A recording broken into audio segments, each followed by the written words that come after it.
بسم اللہ الرحمن الرحیم۔ شروع کرتا ہوں اللہ کے پاک نام سے جو بہت بڑا مہربان نہایت رحم والا۔ دوستو، بہنوں، بھائیوں، بزرگوں، السلام علیکم۔ تاریخ اسلام کی 144ویں قسط آپ کے سامنے پیش کر رہے ہیں اور آپ کو اس میں خوش آمدید کہتے ہیں، اور اس میں ہم بیان کریں گے شہادت ابن زبیر رضی اللہ تعالی عنہ۔ معاصرہ مکہ مکرمہ کے دوران حجاج نے عبداللہ بن زبیر رضی اللہ تعالیٰ عنہ کو ایک خط لکھا تھا۔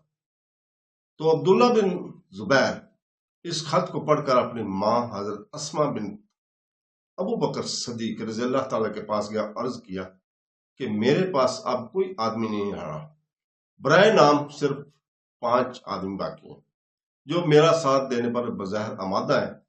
لوگوں نے میرے ساتھ اس طرح دھوکے کا برتاؤ کیا جیسا کہ حسین بن علی رضی اللہ تعالیٰ کے ساتھ کیا تھا، لیکن ان کے بیٹے جب تک زندہ رہے باپ کے سامنے تلوار لے کر دشمنوں سے لڑتے رہے۔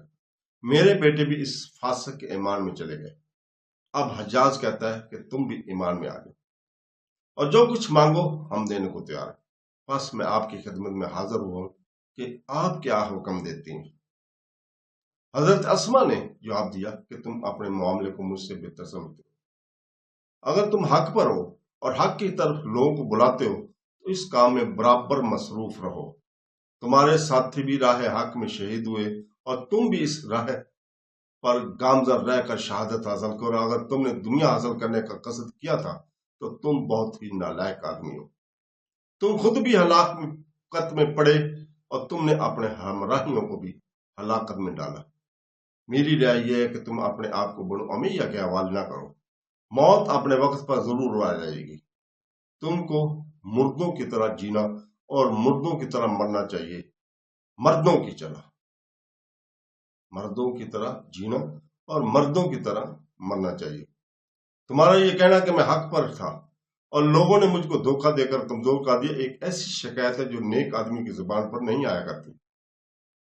عبداللہ بن زبیر نے کہا کہ مجھ کو اس بات کا ڈر ہے کہ وہ لوگ قتل کرنے کے بعد مجھ کو مسئلہ کریں گے اور صلیب پر لٹکائیں گے۔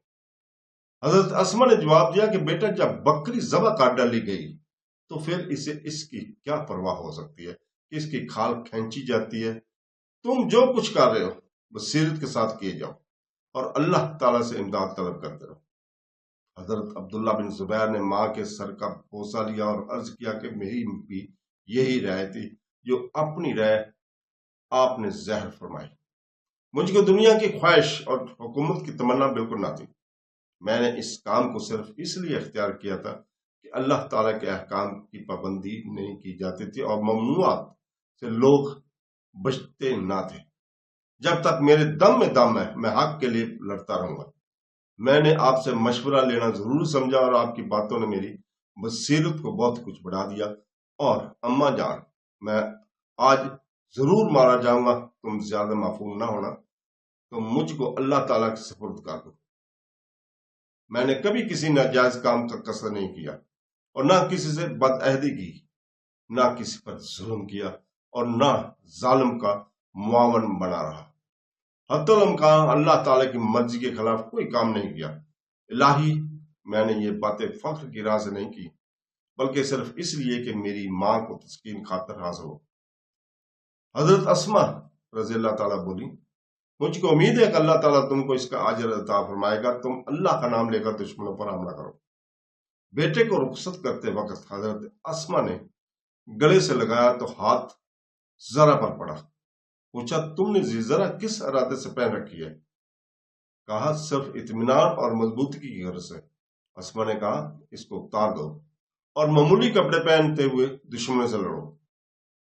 حضرت ابن زبیر رضی اللہ تعالیٰ نے وہیں ذرا اتار کر پھینک دی، قمیض کے دامن اٹھا کر کمر سے باندھ دے، دونوں آستینیں اوپر چڑھائی اور گھر سے باہر نکلا اور اپنے ساتھیوں سے کہا، اے آل زبیر، تم تلوار کی جھنکار سے خوفزدہ نہ ہونا، کیونکہ زخم میں دعا لگانے کی تکلیف زیادہ ہوتی ہے بالمقابل اس تکلیف کے جو زخم پیدا ہونے سے ہوتی ہے۔ تم لوگ اپنی اپنی تلواریں تول لو، جس طرح اپنے چہروں کو بچاتے ہو اسی طرح ان کو بھی خون ناحق سے بچاؤ۔